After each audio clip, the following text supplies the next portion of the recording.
11th accountancy chapter चल रहा था अकाउंटिंग की क्वेश्चन पार्ट नंबर 5। कुछ क्वेश्चंस और अकाउंटिंग क्वेश्चन के हम करेंगे। लेफ़्ट साइड पे क्वेश्चन है, वीडियो को रोक करके इसे नोट करें। राइट साइड पे सॉल्व किया गया है, वीडियो को रोक करके इसे नोट करें। थोड़ा मैं और नीचे करता हूँ ताकि आप पूरा क्वेश्चन आप लोग देख सकें। वीडियो को रोक रोक के इसको जो सॉल्व किया गया इसे नोट कर लें।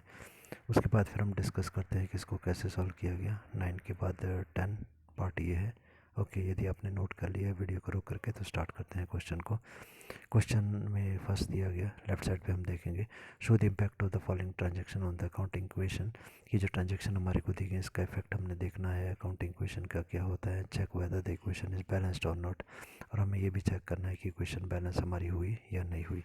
तो सबसे पहली इक्वेशन हमारे को दी गई, commences business with rupees 1 lakh rupees लगा के व्यापार शुरू किया गया। तो कैश हमारे पास आ जाएगा सबसे पहले एसेट साइड पर कि जब व्यापार शुरू किया गया तो कैश हमारे पास 1 लाख का है, लाइबिलिटी अभी कोई नहीं है। और कैपिटल जिससे बिजनेस शुरू किया गया वो कैपिटल हमारी लाइबिलिटी 1 लाख रुपीज़ की आ गई। सेकेंड इक्वेशन पर आते हैं हम लोग, जो उसने बोली है परचेज लैंड ₹24,000।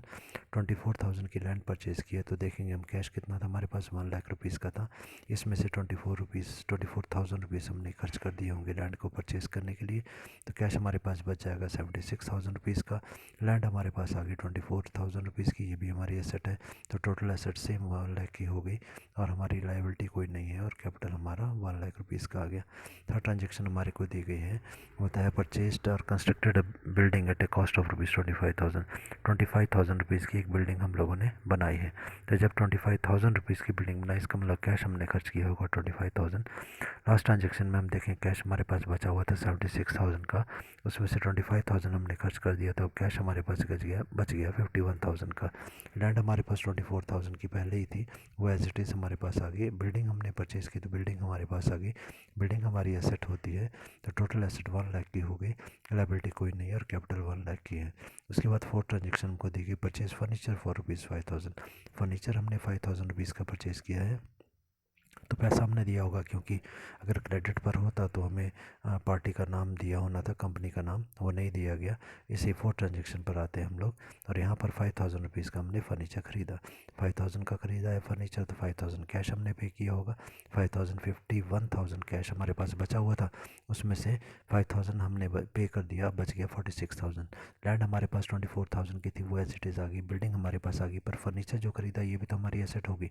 तो 5,000 रुपीज़ का फर्नीचर हमारे पास आ गया।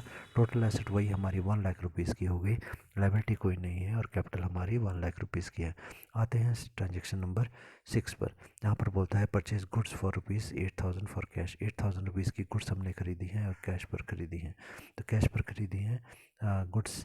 फिफ्थ ट्रांजेक्शन में हम देखेंगे, तो सबसे पहले हम देखते हैं फिफ्थ ट्रांजेक्शन में पहले फोर्थ में कितना कैश था, 46,000 था। उसमें से 8,000 रुपीज़ की गुड्स हमने खरीदी, तो 8,000 रुपीज़ हमने पे कर दिया। 8,000 रुपीज़ हम पे करते हैं तो हमारे पास बचता है 38,000 रुपीज़। लैंड पहले की थी हमारे पास 24,000 रुपीज़ की, वो हम लिख देंगे। ट्रांजेक्शन नंबर 5 हम कर रहे हैं, ठीक है। उसके बाद में बिल्डिंग हमारे पास 25,000 की थी, फर्नीचर हमारे पास 5,000 का था। अब गुड्स हमारे पास 8,000 रुपीज़ की और आ गई हैं। टोटल एसेट्स का वही रहा 1 लाख रुपीज़, लाइबिलिटी कोई नहीं है और कैपिटल हमारा 1 लाख का आ गया। ट्रांजेक्शन नंबर 6 हम देखते हैं, तो बोलता है purchase goods for ₹13,000 on credit from P.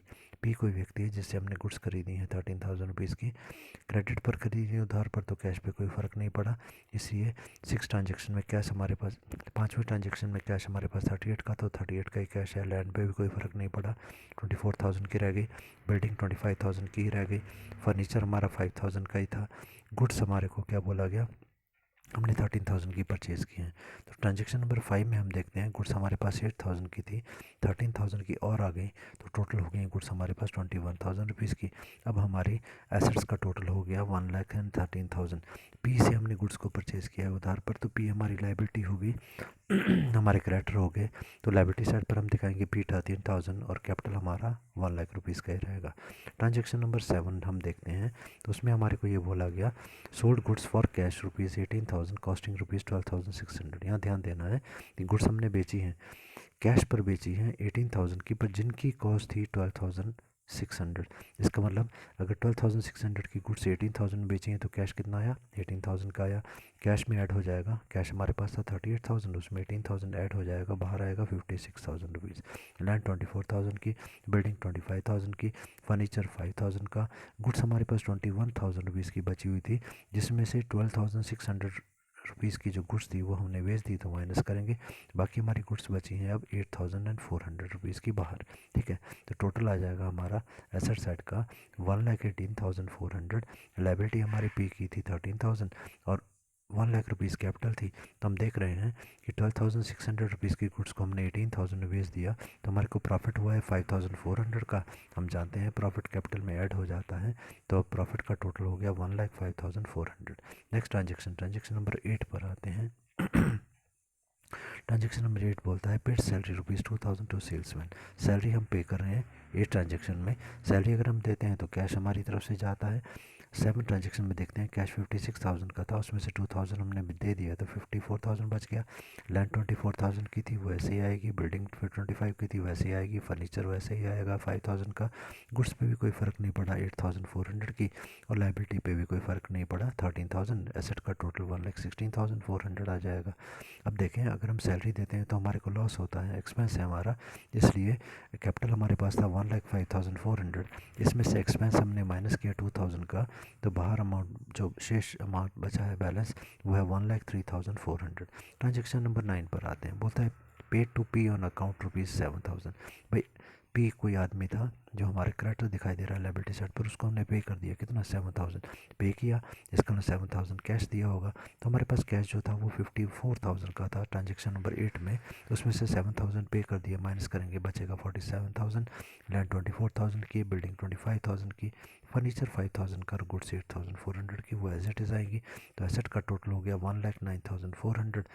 और हमारे पास लाइबिलिटी थी 13,000 की, जिसमें से 7,000 हमने पे कर दिया तो लाइबिलिटी बची 6,000 की, और कैपिटल हमारा है 1,03,400। अब आते हैं लास्ट ट्रांजेक्शन। बोलता है paid insurance premium for the building. Building का इंश्योरेंस का प्रीमियम हमने पे किया है 500 रुपीज़। प्रीमियम पे किया तो कैश पे किया होगा, कैश हमारे पास बचा हुआ था ट्रांजेक्शन नंबर 9 में 47,000, उसमें से 500 माइनस कर दिया तो बचा 46,500। लैंड सेम 24,000 की है, बिल्डिंग 25,000 की है, फर्नीचर 5,000 का है, गुड्स 8,400 की है। तो टोटल एसेट का आ गया 1,08,900, और लाइबिलिटी हमारी है 6,000 की। जो हमारा कैपिटल है वो है 1,03,400 का। उसमें से एक्सपेंस, कौन सा एक्सपेंस, इंश्योरेंस प्रीमियम का खर्चा हुआ है तो माइनस करेंगे 500, तो हमारे पास जो कैपिटल बचेगा 1,02,900। ओके।